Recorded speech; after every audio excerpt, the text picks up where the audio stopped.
you started Amazon as an intern, software developer. You're now a VP over a major segment of the business.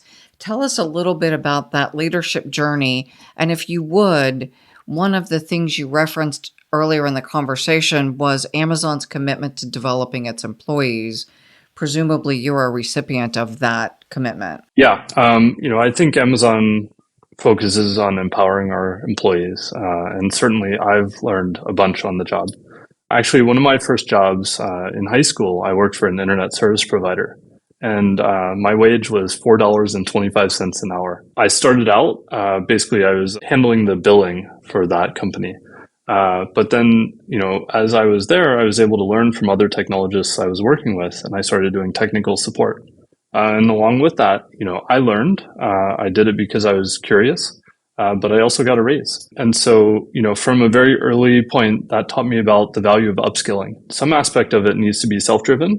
But what I love about Amazon is that we're big on upskilling. 750,000 employees have access to a program called Career Choice, which equips them with technical and non-technical jobs.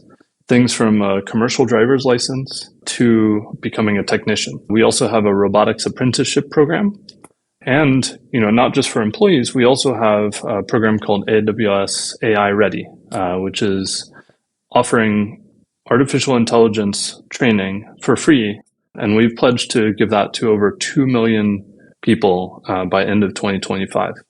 We also have pledged $12 million of scholarships for underrepresented communities in this area too. So Amazon's big on upskilling, and I've certainly been a benefactor. And in turn, my leadership style is, how can I give my teams the skills that they need to innovate at scale? With AI, how do I help my employees be savvy in that area?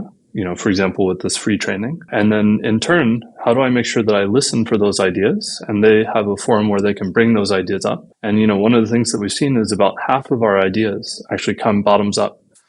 So not just from experts, but, from employees just like me when I first started.